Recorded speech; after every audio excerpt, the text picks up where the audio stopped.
In 1977, producer-director George Lucas created the Star Wars trilogy and changed the way we looked at movies. Now, 20 years later, using new digital technology, Lucas and his creative teams at Lucasfilm, THX, Skywalker Sound, and Industrial Light and Magic have completely restored, enhanced, and added to these classic movies to create the Star Wars Trilogy Special Edition. For the trilogy's second installment, The Empire Strikes Back, Lucas supervised the addition of brand new footage, as well as an enhanced look for many of the film's key scenes and locations. Once I started to redo the first film, it became such a good experience that I said, well, gee, we should go back and finish the other two films too. I'm not afraid. You will be. One of the problems I had is one of the sequences with the Wampa ice monster. The monster that was developed originally didn't work, so I had to jettison that monster. I had Phil Tippett create a little tiny hand puppet, which we were able to use in 2 shots. It was just the head. And we just did it at the last minute to stick it in. But the rest of the sequence was sort of cut around the monster, where you hear it, but you don't see it. And there's a certain creative way of doing that. I mean, you can do it where you don't see the monster, and some people would say that's more artistic than actually showing it, but in this particular case, I really wanted to see the monster, and I felt it would add more tension to the scene and make it more interesting.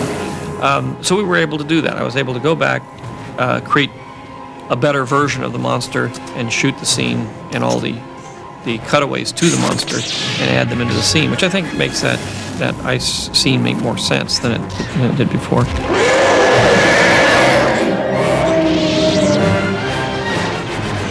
The snow battle was a challenge when we did it because nobody had ever done blue screen matting on a white surface. You usually do it on dark surfaces. Here we go then. Action!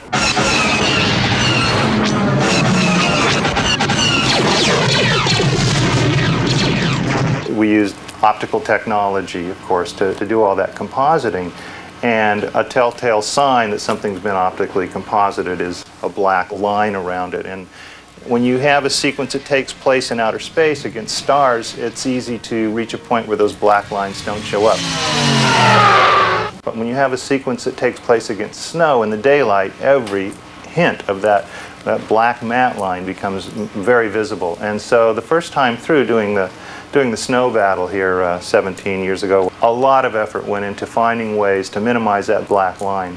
One of the ways was to not print all of the elements at their full opacity. All right, I'm coming in. Consequently, when you see the snow battle on film, you may notice that there's part of the scenery is visible through the cockpit. And it was a constant trade-off of how transparent can we make the cockpit. At what point is the black line more objectionable than the transparency? And so there was an opportunity to go back into those shots, use the computer technology, and eliminate all the transparency, but also not have any matte lines.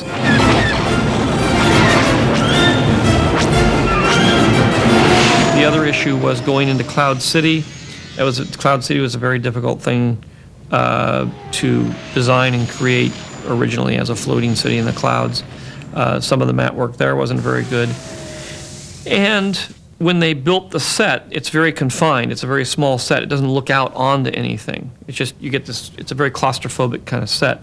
And that always bothered me. I wanted to be more open, to see more of the city. And so what we've done is we've added to the approach of the city, similar to what we did with Mos Eisley in Star Wars. I mean, there's many more shots coming up to the city. You get to see more of the city. You get to see more speeders and those sorts of things.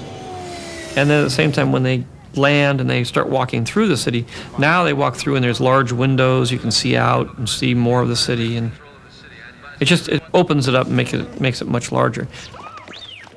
Be able to pull back and see these grand visions of balconies and the city beyond and all that kind of stuff. To do that before was almost impossible. And now we can do it. We're doing it, you know, we have moving shots. We have all kinds of things that you just weren't able to do before. It just was not possible up until a few years ago. My ally is the Force, and a powerful ally it is. Now, Sit back and get ready to experience George Lucas's definitive vision of The Empire Strikes Back, the second installment in the Star Wars Trilogy Special Edition.